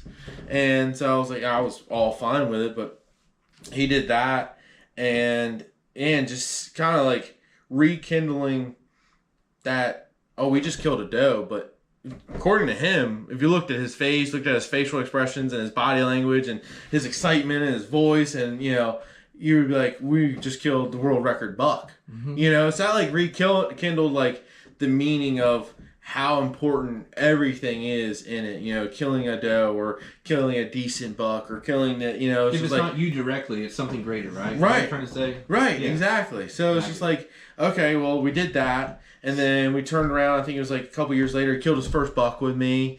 And then a few years after that, he killed a 16-point buck with me. And oh, dude, I mean, this the kid's a killer. I mean, he's a killer. And it's been awesome to watch him. But that, I guess, really was what got me into, like, you know, I mean, if I'm sure it's just like you, it's like, oh, there's a doe. Yep, we're going to shoot her. She's going to taste good tonight. Mm-hmm. You know, and that's our emotion out of it. You know, I mean, yeah, there's a respect for the animal and all that, but there's not that, you know, crazy roller coaster ride of, holy crap, there's a doe. Oh, the tree's starting to shake. You're holding on to your seat. You know, we don't get that. Yeah. But you take a kid or you take someone who's never experienced hunting, you get that. Yeah. And so it makes those like not, giant, deer moments and all that, but you get that excitement out of it, And I took one of, his buddies' kids, and she shot her first buck with me. That's awesome. And, it was like a 5-point.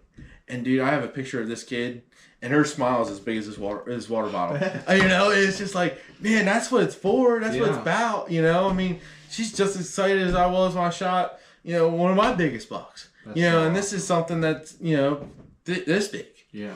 So, so I enjoyed that. And then I went elk hunting twice in Montana. Never saw elk.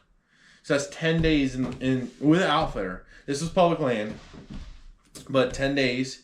And it was still a great experience. I mean, we're talking about horseback rides and I was camp at one of them was 8 hours on a horse to get there from the trailhead to the wall tents. Wow. Okay, and then 8 hours? Yeah. And then you're an hour to 2 hours on a horse each morning going out to different places looking for elk. And it was one of the probably funnest weeks I've ever had in my life. And you were unsuccessful. Yeah. That's insane. Yeah, but it was just I'm just saying, like, that's like to walk away that happy. Hey. That's a very unique person. Right. I mean, I get, at a grand scheme of it, you gotta be, because it's like, man, if it's only there for the kill, you're only going to have fun for very little time. Mm-hmm. I mean, as you know, how long did you see that buck before you were able to shoot it? A couple minutes. Mm-hmm. So it's like, that's where we're getting our happiest from is the 2 minutes of seeing before you saw that deer. No, you need to enjoy the 3 hour sit, But that was, it's just like out there. It was in the Bob Marshall Wilderness in Montana, and it was so pristine. There was, you had that like feeling like when you were walking and you're sitting somewhere. It's like, man, I wonder if someone else has seen this. You know, it was like that untouched, like we went to the moon, you know, kind of like bubbly feeling that you get. You know, it's like, I don't know if anyone else has ever sit on this rock. You know, if it was, how long ago was it? Are we talking about the 1700s, the 1600s, you know? And so that's what I loved about it. So finally, I think I was like 19 or 20, and I went elk hunting in Colorado. And I went with this outfitter called Rudy Steel Outfitting, and it's owned by Tony Presler. And shoot, I first morning I saw 30 elk. I'm like, holy crap, this is the wildest thing. I've never seen one of these things in the wild.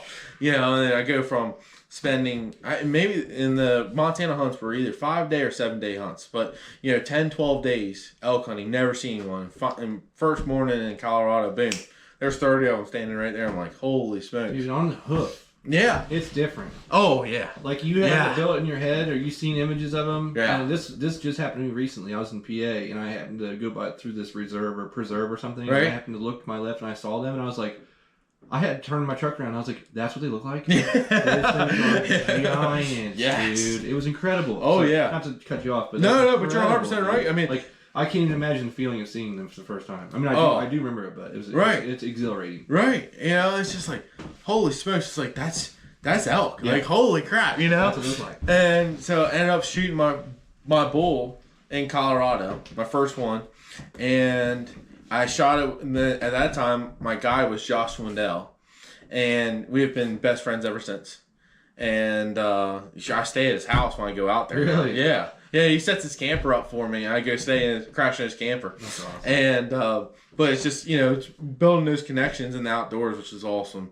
But I helped pack out the bull. You know, I want the full experience. You know, I didn't want let's go get it for me, you know. And so I helped quartered it up, packed it out. And, you know, me and the outfitter, Tony, really nice guy. And he was telling, you know, we were sitting there BSing afterwards. He's like, man, you know, thanks for helping that out. You know, not a lot of hunters do that. I'm like, I came here for the whole experience. I want it, you know. I mean, and he's like, yeah. He's like, you know, you enjoying this? And I was like, yeah. He's like, oh, okay, cool. And at the end of it, he's like, hey, would you ever want to come out here and help? And I was like, shit, yeah. So I was like, you know, you call me whenever. Like, well, you know, I'll make it happen. And he ended up, you know, he's a whitetail hunter. He lived in Nebraska. And he's a turkey hunter, so, you know, the whole outdoor. So it was like, it was cool. We didn't talk every week, but probably like once a month, you know, turkey season came around, or he was ice fishing. He sent me a picture of a walleye or something he caught in Nebraska, and, you know, shoots a turkey, sends me a picture, and we kind of did the same thing back and forth. Mm-hmm. And then all of a sudden, I remember like it was clockwork. I was working at Atlantic Tackle in West Houston City. I was upstairs, and I get a call. It's Tony Presler on my phone. Hey, boss, what's up? I said, oh, you know, nothing much, you know, BS for a little bit. He's like, were you serious about coming out here and helping me? I was like, yeah, I'm all about it. I would love to. He's like, all right. He's like, you think you can help me out this rifle season? I'm like, yeah, sure. Just send me some dates. I'll see if I can find some plane tickets or whatever, or drive out, you know, figure it out. He said, yeah, if you fly out, go to Grand Junction, I'll pick you up. You don't have to worry about a rental car or nothing. I was like, all right, cool. That'd be awesome. And mind you, this is Tuesday. I was like, all right. I was like, what are the dates? And he's like, I forget the dates, but it ended up being Thursday. He needed me there Thursday. You know, hunting season started Saturday. We go up the mountain Friday, and he's going to be in Grand Junction, which is the big town there, grocery shopping. And I was like, if I can find a flight, I will be there. That's so badass. And sure enough, ended up finding a flight, booked it, called him back, and said, hey, you're picking me up at 1 o'clock your time. Dude, that's so badass. And did that. So I helped with 3 weeks there. And then from then on, I started my full season. Started in September, and would hunt September all the way through October, and come home beginning of November. That's so badass. Yeah. So that's how it all started. Yeah. Just taking the extra step. And helping. Yeah. And doing the thing that you signed up to do. Right. Yeah, exactly. That's so badass, dude. It's organic. I love that, dude. Yeah. It's like what everyone dreams about. You know? Right. Like everyone's, I don't know. I say everyone, and I say that. I think everyone thinks like me, and I have to understand that they don't. Right. That's how I think, though. It's like, dude, I'll just pull my weight. And, you know, I've offered even just to get my foot in the door to learn. And like, we're talking down there in the driveway. I'm like, dude, before I even knew you were a guide, or whatever. Maybe it was after. I was like, dude, I just wanted to like film or go cook meals for these people that have tags. I'm like, I don't even want a tag. It takes years to get a tag. Right. So maybe I'll just learn from these guys as I try to get a tag. You know, right. That's the mindset I have. And I'm like, dude, any kind of opening like that is so freaking badass. You just show effort and like eventually it kind of like rewards you somehow. Even if you're looking for it or you're not looking for it, it's like if you're just persistent enough, I think it finds you. Oh, without doubt. No, I think you're 100% right. I mean, and I feel like those are like the strongest connections too. Right. It's genuine. You know, like you said, it was organic. Yeah. So. Genuine. That's so badass, dude. I love that. And then you start to like know their circle, and your circle grows bigger. Yep. Dude, I love that stuff so much. It's, intertwining in different areas and stuff. I kind of experienced that here when I first moved here. Right. So. Yeah, and that's like, I mean, the hunter, like I have hunters that like, one of the hunters I have, he sends me a whole care package before every Christmas. It's got a ham in it and all the fixings and all this. Yeah. And he was a hunter of mine. I haven't seen him in probably 4 years. I still get one every year. That's so badass. You know, it's just like, it's the people that you meet. And that is the good part, I feel like, about the hunting industry is, you know, like I was saying earlier, yes, we fight over who shoots a Matthew, who shoots a Hoyt, you know, blah, blah. But there is some very genuine people that you get to meet because they love the experience that you love, you know. And I do feel like those are the people that we were talking about earlier. Like, oh, I didn't fill my tag. Okay. You know, because those are the people that are like, I got to do this for 5 days and, you know, love every minute of it and hang out with the people I want to hang out with and all that. Even just bullshitting around the fire, telling stories and stuff. Oh, yeah. It's like, that's part of the experience of like, the whole thing is the experience, I think. Oh, dude, for sure. It's got to be something too really cool of like going and experiencing other people from other states too, because like they might have like a different sandwich version of the same thing that you like, or like you might try something different or whatever. I'm using food as an example, but it's like you learn little tips and little things that you didn't know from other people in different areas that we weren't exposed to yet. Oh, for sure. Or gear too. Yeah, and I mean, we have hunters that come from Wisconsin every year. And, you know, they come with a box full of different cheeses. Right. You know, and like this year I got it in Kansas and another guy named Caden.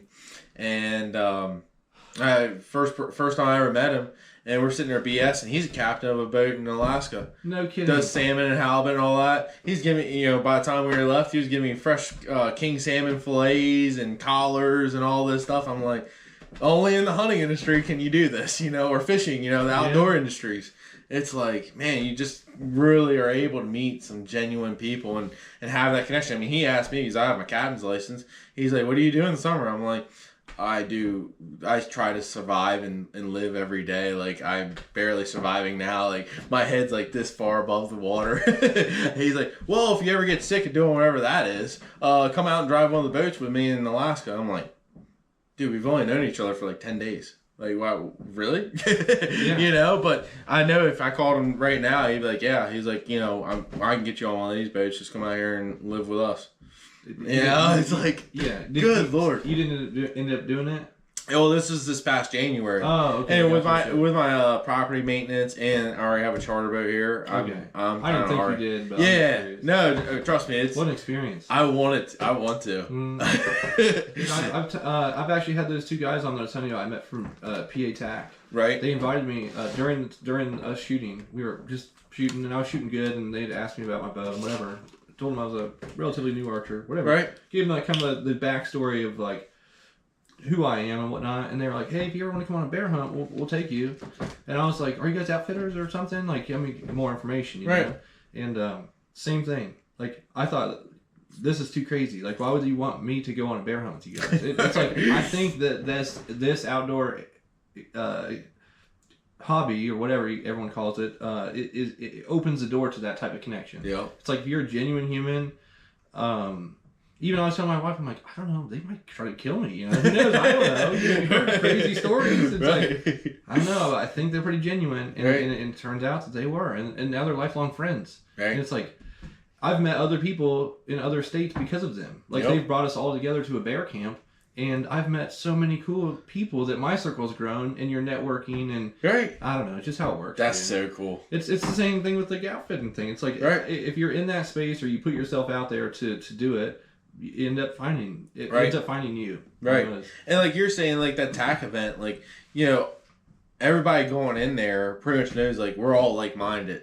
So it's like, you know, there's already like, oh, if you're here, then you're here in the archery world. You know, you want to do the right stuff. You want, you know, your stuff to be, you know, dialed in, and you're OCD about how you shoot, and, you know, so on and so forth. So I feel like events like that, like everybody, you can look around and you're very similar to everybody there, even though we all came from a different town, different state, different county, you know, different parts of the country and all that. And yet we're still all in the same pretty much mindset on how we want our stuff done. Yeah, it's pretty badass, dude. I love it. I hope you end up trying to hawk some tickets. I'll keep an eye out for you, dude. It's badass. And the people that are there know it exists, so they've actually done the research to find it. Right. You know, maybe some anomalies that didn't, and just one of their buddies told them or something, but like most of them are like shooting distance. You know what I mean? It's like, dang, it almost one up yourself. You practice before you go. Like, you know the targets are going to be in a hard spot, or like they'll put them in a spot where like you have to aim at a tree and just know that it's going to go around it or over it. And it's like that confidence that like, it's got to be there. My pin's got to be on the tree, but it's going to go in there. Right. And it's like, in a hunting situation, it's got to help. You know, absolutely. The experience of that deflecting off a tree or whatever, and it's like, oh, I saw that attack. Maybe I'll aim a little, whatever. I don't know. Right. No, but you're right. Yeah. I mean, because it's just building confidence, and it's outside of shooting a dot. Mm-hmm. You know, it's putting yourself in real world conditions, and your feet probably are going to be exactly how they're supposed to be. You know, spaced out. This one in front of that one. Yeah, you know, it's not perfect. Right. You know, that's the whole deal. You know, and it's exposing you to like what the big thing I notice out west is people can't judge distance out there. You know, because it's so open. They come from this. Yeah. They come from a field that's 200 yards wide. Mm-hmm. They're not used to looking at, you know, a backdrop of a mountain that's 15 miles away. And then you add an elevation. Right. And then you're adding elevation, and you're adding, you know, steepness, and your left foot's 2 foot above your right foot and all that. I mean, all that's just making you better. Yeah. You know, trust me, that's why I want to do it. Oh, it's a blast. It's a blast. Yeah. We shot this one course last year. I think it was Knock On, but it's a physical challenge too. Right. Like, you're out there hiking miles, and like there was this one you had to come down like this hill on like and holding a rope, like to scale yourself backwards, and you have a backpack and your bow and your stuff, and it's like, it's a challenge. It really is. It's not just like you're just walk. I mean, some of them are you are just walking. That's fine, but like, it actually is pretty physically taxing, or physically taxing. Yeah. You had to walk up to a cliff edge, and there was a guy there to make sure that you didn't go too close. Like, there was a cone, but there was a station person there to like say, hey, I'm making sure you're not going to pass this. You had to go like and shoot off of a cliff directly downwards, and it was probably like 40 or 50 yards. But like you're talking about earlier with your dial and your sight, for a weird shot like that, it's like you're not exposed to it, so a lot of people are missing. You know, right? It's different. It exposes you to that type of thing, or you may never be that close to a cliff ever in your life until that moment. You know, it's like, dang, now I am, and I know in another application, I won't just panic. You know, right? I mean, but you could take that information and, you know, you could maybe not turn it into a cliff, but you're in a deer stand and you're over top of a creek bottom. Correct. You know, now all of a sudden it's not a cliff, but it's a metal frame, and you know, you're still got the same angle and all that. So I mean, you just improve. You know how your bow, your arrow, your setup is going to run in that situation, or just how you, instead of like, you know, angling with your arms, you hinge your hips or something. You know, right? Like, there's a lot of science to it. It's fun though to dissect it though and figure out what you did wrong and like self-critique too. Right. So absolutely. I think there's a lot of similarities, and I think it's probably like, I don't know. I don't know. Our whole introduction was like, I could kind of feel like like I knew you my whole life kind of thing. Right. Like I was like, something's to it. I don't know. We just started BSing. Yeah. I'm pumped that we were able to connect. No, for sure. For sure. That's such a badass business to be in, though, man. There's so many moving parts too. Oh yeah, it keeps your mind moving. So that's why I enjoy it. You're only out there during hunting season? Pretty much. I'm gonna head out there this coming weekend to check on everything, do some shed hunting, and gonna take my bow, try to kill a Merriam. Because that season opened up. I think that opens the 15th. So was that Wednesday, I believe. I'm gonna sound really dumb. What's a Merriam? It's a turkey. Okay. All right. So over here we have Easterns. Okay. So I think what is it, 4 or 5? So we have the Eastern turkey down in Florida. I think it's like south of Orlando. They have the Osceola. Okay. And then you have the Merriam, which is like the West and Midwest. And then what is it?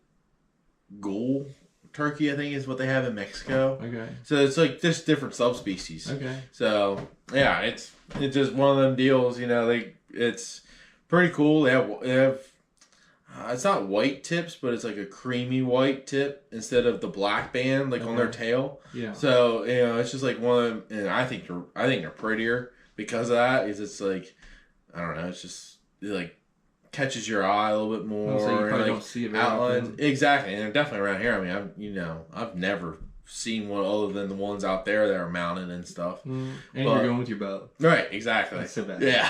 I was like, if we're gonna do this, we're gonna do it with our bow. That's so badass. Yeah. No, it should be fun, man. It's going out there and doing the turkey hunt in the morning, and then my buddy has a ranch, permission on a ranch in a unit that's in Northwest Colorado that'd be a trophy unit for Colorado. So it's like that Colorado is going to change their whole point system up, but like how it's been for the past however many years, it takes like 30 years to draw this tag. Wow. Yeah.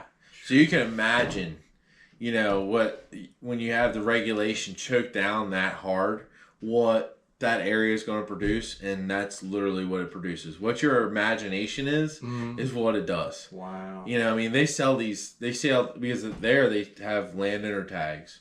So if you own a big enough ranch, they say, oh, well, here's, X amount of tags, it's a tag per however many acres. And in that situation, those landowners sell those tags for $50,000 a piece. The tag. Yeah. That's not access to a ranch. That's not lodging. That's not meals. That's not a guide. That is the tag. You have now a piece of paper that says you can go hunt this area, but now you have to figure out what area you need to go hunt. Yeah.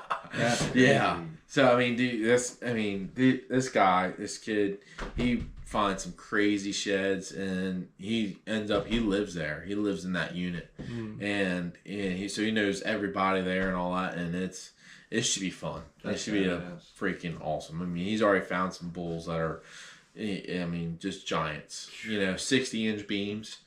Their main beam 60 inches long. That's insane. Yeah. Yeah. Hopefully we see some pictures at some point. Yeah, I know. I'll definitely send you some. Awesome. Hopefully send you some of a dead turkey. Yeah, that'd be killer, man. So you're going back there this coming week, and then you spend some time out there throughout the summer and kind of get things. Yeah, so pave the way for the winter. Exactly. So because with storms and bears and all that, I don't like keeping up the deer stands or elk stands, I guess you can call them, year round, and the weathering and whatnot. So I want to go put them out, and then you put trail cameras out and make sure that there's still elk there, and make sure that they're still doing their normal deal, because they're very patternable, and a lot of that has to do with the habitat, because there's only so much cover there for them to bed in.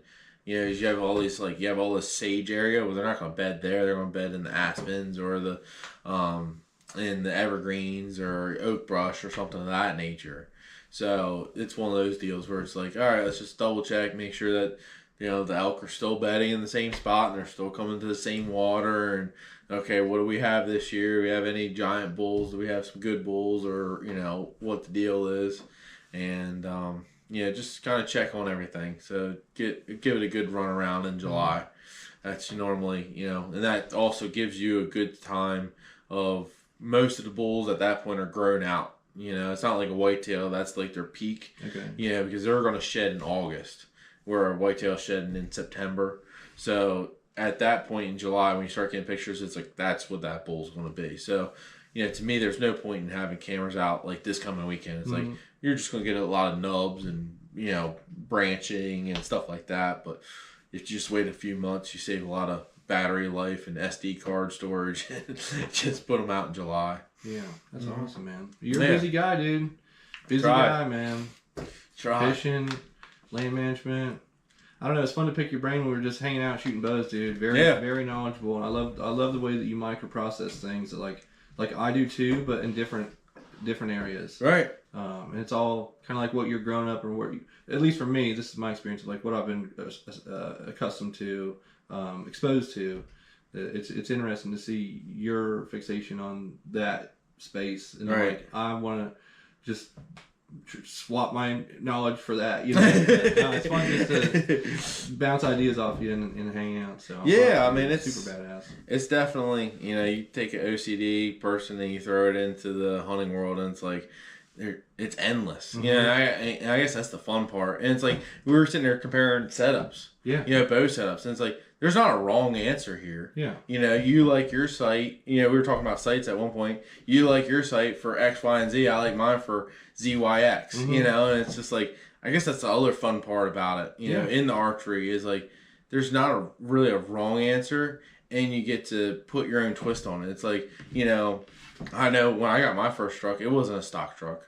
We put a lift on it. So it's like it's the same thing. We just got older, and our trucks turned into bows, and our this turned into that, and so on and so forth. And it's just like, it's cool. It's really cool in that aspect of it. I like that. It's always justified too. Like we're not the same person. So you drive your truck in Baja through the Arizona desert, and you have the suspension for it, which I saw. You have this ridiculous King suspension on your truck. Badass. I'm like sitting here thinking, like, that's your hunting truck. You did it because you need that for your equipment to not get beat up, and your body and all that stuff. It makes sense, right? Or like, I tow a lot with mine. Like, I'm going down the rabbit hole, but like, you're using it for your application. Where I use mine to tow and haul. I don't need all that, you know. Or my bow is set up for more target/deer, where yours is strictly like not strictly, but more elk. And it's high impact, high kinetic energy, high